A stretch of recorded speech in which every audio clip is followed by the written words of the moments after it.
नमस्कार, तिरंगा AC news में आपका स्वागत है। कृपया चैनल को सब्सक्राइब, लाइक और शेयर करें। यह चैनल माता वैष्णो देवी काशी धाम द्वारा संचालित है। कृपया चैनल को संचालित करने में सहयोग करें। आप सभी दर्शक साक्षात्कार देखने से पूर्व देखिए एक झलक। किसका लिया हूँ साक्षात्कार, क्यों लिया हूँ साक्षात्कार।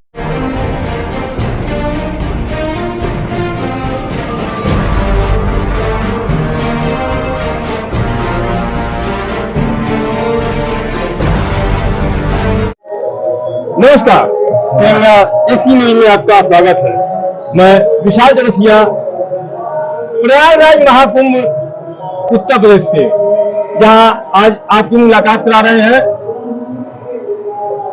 राजकीय होम्योपैथिक चिकित्सालय के चिकित्सक डॉक्टर भरत त्रिपाठी जी से, जो राष्ट्रीय आयुष मिशन उत्तर प्रदेश की ओर से सेक्टर नंबर 17 में मेला में आए दर्शनार्थी भक्तों के लिए चिकित्सा की सेवा में तत्पर है। डॉक्टर साहब, आपका हमारे चैनल में बहुत स्वागत है। नमस्कार। नमस्कार। आप बहुत इस चिकित्सालय जो कैंप के तौर पे यहाँ पे कार्य कर रहा है, कब से आप लोग सेवा दे रहे हैं? इस सेवा हम लोग 5 जनवरी से, हम लोग जनवरी पे आ गए थे 2 जनवरी, 5 जनवरी से हम लोग की निरंतर सेवा चल रही है। यहाँ पे आने वाले श्रद्धालुओं और सबकी सेवा चल रही है। अभी तक लगभग कितने श्रद्धालुओं की चिकित्सा के लिए लोग आए हो, कितने की सेवा दी गई होगी अंदाजा? हमने अभी तक हम लोगों ने 30,000 प्लस 30,000 प्लस निरंतर हम लोगों ने इस सेंटर से। हाँ, इस सेंटर से, क्योंकि हमारे सेंटर पे 3 और चिकित्सा अधिकारी हैं, हमारे फार्मासिस्ट हैं, सभी लोग मिलके बीच में जो मनस्या था, दिन रात इतनी ज्यादा भीड़ थी कि सबने एक साथ कई बार बहुत दिन रात मेहनत करके लोगों की सेवा चिकित्सा की। ये जो होम्योपैथ की चिकित्सा को लेकर बड़ा थोड़ा सा भ्रम भी लोगों को रहता है। मेरा से इसका लेना देना कुछ है नहीं। नहीं, लेकिन ये लोग जानकारी देना भी जरूरी है कि होम्योपैथ को लोग ऐसे मानते हैं कि जैसे कोई सेकेंडरी चिकित्सा, जब कहीं नहीं कोई इलाज मिल रहा तो उसको चलो आजमा लिया जाए। यही तो लोगों का गलत भ्रम है। ये सेकेंडरी पद्धति नहीं है, ये बहुत ही आधुनिक पद्धति है। इसको खोजने वाला हमारे डॉक्टर हैनीमैन सर ने, वो एक एलोपैथ के बहुत बड़े ज्ञाता थे, लेकिन उन्होंने इस पद्धति खोजा। वो एलोपैथ से भी मॉडर्न है ये, और इसकी चिकित्सा पद्धति हमारी आदमी की इंडिविजुअलिटी पे निर्भर है, न कि रोगों पे। और ये तेज काम भी करती है। लोगों का भ्रम रहता है कि दवा धीमे धीमे काम करती है। नहीं, ये दवा तेज भी काम करती है, लोगों का रोग पूरे जड़ से खत्म करती है, और ये सिर्फ निदान नहीं देती है, क्योर करती है। तो लोगों का ये जो भ्रम है, इस भ्रम में कि डॉक्टर हैनीमैन खुद ही एक एलोपैथ के चिकित्सक थे, उसके बाद जो है उन्होंने होम्योपैथ के सिद्धांत की खोज की। लेकिन ये लोग समझ नहीं पाते, कहते हैं कि एलोपैथ बहुत जल्दी क्योर करेगा। एलोपैथ एक अलग सब्जेक्ट हो जाता है, उनका अलग है। लेकिन एक बहुत बड़ी समस्या भी यह है कि एलोपैथ का चिकित्सक जिस क्षेत्र में उनको पता है कि ठीक नहीं कर पाएंगे, लेकिन रिफर करता है एलोपैथ को। लेकिन होम्योपैथ का चिकित्सक उसको लगता है कि हमारे बस का नहीं, वो फिर एलोपैथ को रिफर करता है।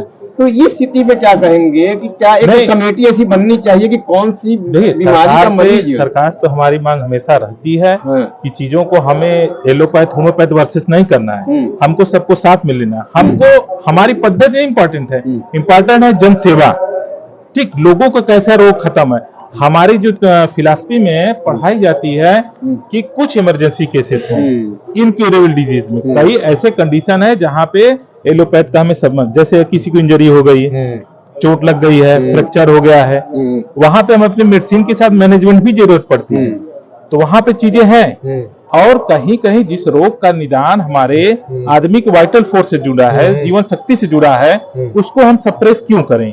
क्यों गलत दवा माल ट्रीटमेंट करके उसको नुकसान पहुंचाएं? तो इस तरफ सरकार का भी ध्यान होना चाहिए, सारे लोगों का ध्यान होना चाहिए, और सारी पद्धतियों का ध्यान होना चाहिए कि हम बड़े नहीं हैं, बड़ा हमें रोगी को सेवा मिले और उसका रोग खत्म हो।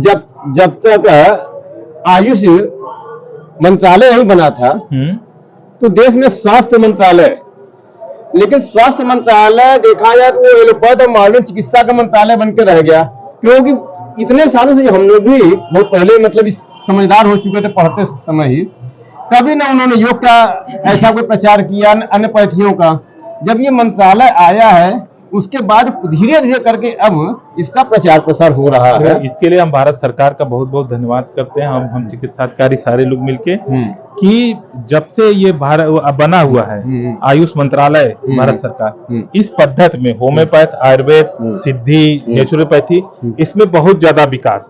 हम सिर्फ होम्योपैथ नहीं, आप हमारे सेंटरों पे, हम तो हेल्थ एंड वेलनेस सेंटर पे भी काम करते हैं, आयुष्मान आरोग्य मंदिर पे, वहां पे चिकित्सा के साथ साथ हमें योग की भी प्रशिक्षण दिया जाता है लोग रोगियों को कि आप इस रोग के लिए ये फिजियोथेरेपी करिए, ये एक्सरसाइज करिए, उससे उनका रोग जल्दी खत्म होता है, अब कम दवा लेनी पड़ती है। तो इस चीज के लिए तो जरूरत है और इसको प्रदेश स्तर पे, छोटे छोटे सेंटर के स्तर पे लाने की जरूरत है। जो हमारे भारत सरकार ने पहल शुरू की है बहुत अच्छी है, इसको बस हमें जमीनी हकीकत पे क्रियान्वयन करना है, सही तरीके से करना है। मैं खुद भी मेरा दुर्भाग्य से 21 जनवरी सन 21 को ही मेरा दुर्भाग्य से पैर फ्रैक्चर हो गया था, 23 जनवरी सन 21 को। तो बड़ा निश्चित है कि होम्योपैथ इस समय क्या करता। तो मैंने अपने जो पत्रकारों के महामंत्री हैं उनको मैंने फोन किया कि मैं किसी तरह घर पहुंच गया हूँ, मैं पैर टूट चुका है, ऐसा मुझे महसूस हो रहा है। तो वहाँ के एक हॉस्पिटल है सीतापुर अस्पताल, वहाँ मैंने डॉक्टर को दिखाया, एक्सरे करने के बाद बोले पैर टूटा है, प्लास्टर करना है। तो मुझे दुर्भाग्य से पेट में अल्सर है, तो डॉक्टर मुझे पहले कहे थे कि आप पेन किलर मत लीजिएगा।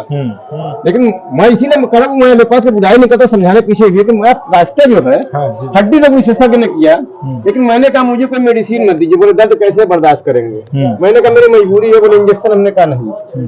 तो प्लास्टर तो उन्होंने किया, उसका फायदा मुझे मिला कि हड्डी जो है सही जगह बैठ जाए तो अपने आप से जुड़ भी जाती है। और वहाँ के डॉक्टर SP सिंह से फोन के मार्फत से बात करके अपनी दवा मंगाई, 24 दिन की दवा। होम्योपैथ की ही दवा से मेरा प्लास्टर जुड़ गया। बाकी तो हड्डी के डॉक्टरों का भी धन्यवाद दूंगा जो उन्होंने मेरा चिकित्सा किया।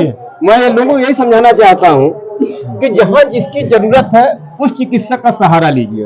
और ये देखिए, आपने जो उदाहरण दिया, इसी उदाहरण को मैं कह रहा हूँ, हमें पैथी की लड़ाई नहीं लड़नी है, हमें रोगों का निदान की लड़ाई लड़नी है कि हमें किस तरह से सारे, तो जो मॉडर्न पैथी है, होम्योपैथी, आयुर्वेद, आयुष मंत्रालय और जो आधुनिक चिकित्सा पद्धति है, एलोपैथ है, इन सबको मिल के काम करना चाहिए। इसमें द्वंद्व नहीं होना चाहिए। हर सेंटर पे सारे एक चिकित्सा अधिकारी होने चाहिए। जो जटिल रोग हैं, आज जटिल रोग हमारे डायबिटीज है, हाई BP, कितने युवा पीढ़ी तक परेशान है और उनको हम मेडिसिन, पैलेटिव मेडिसिन पे रखते हैं, जबकि उसका निदान बहुत अच्छा है। आदमी योगा करे, एक्सरसाइज करे, आयुर्वेद में, होम्योपैथ में, मॉडर्न मेडिसिन को मिला के एलोपैथ में, सबको मिला के अगर किया जाए उस रोग को हम लोग रिवर्स कर सकते हैं। इस दिशा में काम करना होगा। एक सवाल ये है कि मैं वाराणसी से हूँ और आपके दया शंकर मिश्र दयालु गुरु कहा जाता है। अरे मंत्री जी हमारे बहुत अच्छे हैं। आपके जो राज्य मंत्री उत्तर प्रदेश शासन में है, जी जी एकदम। इस तरह के यहाँ जो चिकित्सा कैंप कहिए या जो व्यवस्था कहिए, आप उनका कितना योगदान मानते हैं इसको संचालित कराने में? इसको संचालित करने में मैं माननीय मंत्री जी और मुख्यमंत्री जी दोनों लोगों को बहुत बहुत धन्यवाद देता हूं कि हमारे जिस तरह से मंत्री जी हमारे कितनी बार दौरे पे आ चुके हैं और उन्होंने देखा कैसी व्यवस्था चल रही है। हमारे चिकित्सा अधिकारी, हमारे कर्मचारी इतनी मेहनत और निष्ठा से काम कर रहे हैं जिसकी सराहना की जाए कम ही है और यहाँ लोगों को इतनी अच्छी चिकित्सा दी जा रही है। इसमें हमारे मंत्री जी का बहुत बहुत योगदान है और स्वयं अपने स्तर से वो हर चीज को वो करते हैं, मॉनिटरिंग करते हैं। आने वाले समय में उम्मीद करते हैं कि चिकित्सा पद्धति आयुष मंत्रालय की ओर से ये आगे बढ़े और एक अच्छा हॉस्पिटल या अस्पताल जिसे कहा जाता है कि जहां जरूरत पड़ने पे किसी को एडमिट करके भी चिकित्सा दी जा सके, ऐसे अन्य पैथियों में होता है नहीं, इसका भी प्रचार प्रसार हो और लोग इसको समझे, ऐसी उम्मीद करते हैं। आपका बहुत बहुत धन्यवाद। आपने हमारे चैनल को समय दिया। नमस्कार, धन्यवाद।